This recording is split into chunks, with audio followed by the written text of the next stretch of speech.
Dolores Huerta was born on April 10, 1930, in northern New Mexico. Her father, Juan Fernandez, was a miner, field worker, union activist, and state assembly. Her mother, Dulce Chavez, was a businesswoman who owned a restaurant and a hotel.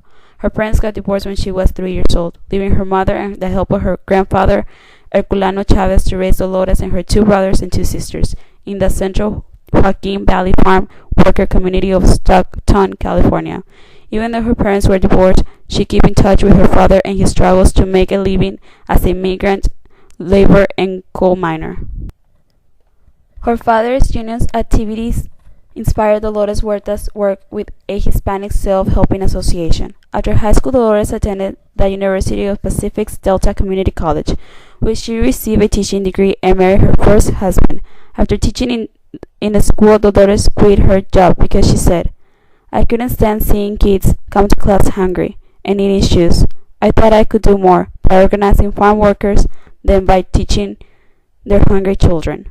After having two children with her first husband, Dolores divorced him and remarried to Ventura Huerta, with whom she had 5 children, but later divorced him due to their disagreements on many issues, including her community involvements. In 1955, Dolores was an active founding member of a grassroots organization. This organization was called Stockton Chapter of the Community Service Organization, which was started by Fred Ross Sr.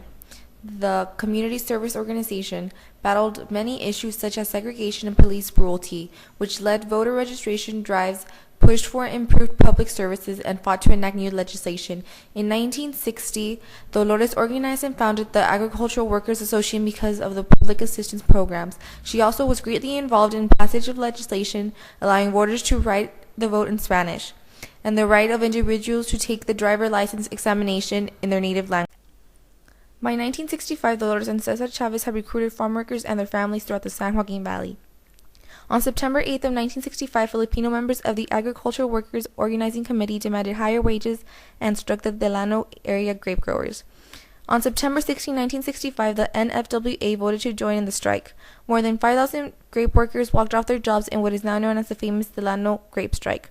The two organizations combined in 1966 to form the United Farm Workers Organizing Committee, also known as UFWOC, in the strike that would last 5 years. In 1966, Dolores negotiated the first UFWOC contract with the Schnelly Wine Company. This was the first time in history of the United States that a negotiating committee comprised of farm workers negotiated a collective bargaining agreement with an agricultural corporation. As the grape strike continued, Dolores also kept the hiring halls, the farm workers ranch committees, administrated the contracts, and conducted over 100 grievance procedures of the workers' behalf. These contracts established the first health and benefit plans for farm workers. Furthermore, Dolores spoke often against toxic pesticides that threatened farm workers, consumers, as well as the environment. These early UFWOC agreements required growers to stop using such dangerous pesticides as DDT and Pyrathon. Dolores lobbied in Sacramento and Washington, D.C., where she organized field strikes, directed UFW boycotts, and led farm worker campaigns for political candidates. Before being shot in Los Angeles, Robert F. Kennedy acknowledged her help in winning the 1968 California Democratic presidential primary moments. In the 1970s, Huerta headed up the Farm Works Union political arm and helped lobby for legislative protections. In 1973, the grape contracts expired and the grape growers signed sweetheart contracts with the Teamster Union. Dolores organized picket lines and continued to lobby.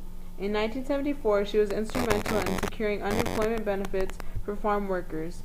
The UFW continued to organize not only the grape workers, but the workers in the vegetable industry as well, until violence exploded and farm workers were being killed. Once again, the UFW turned to the consumer boycott. Dolores directed the East Coast of boycott of grapes, lettuce, and Gallo wines. The boycott resulted in the passing of the Agricultural Labor Relations Act, the first law of its kind in the United States, which granted farm workers the right to collectively organize and bargain for better wages and working conditions. In 1975, Dolores lobbied against federal guest workers programs and spearheaded legislation granting amnesty for farm workers that had lived, worked, and paid taxes in the United States for many years, but were unable to enjoy the privileges of citizenship. This resulted in the Immigration Act of 1985. In 1988, while demonstrating peacefully against the policies of candidate George Bush, Dolores was severely injured when police clubbed the demonstrators. She eventually won a considerable financial statement from the police. as well as changes in the police policy on handling demonstrations. Dolores Huerta had a total of 11 children, including 4 with Richard Chavez, brother of Cesar Chavez.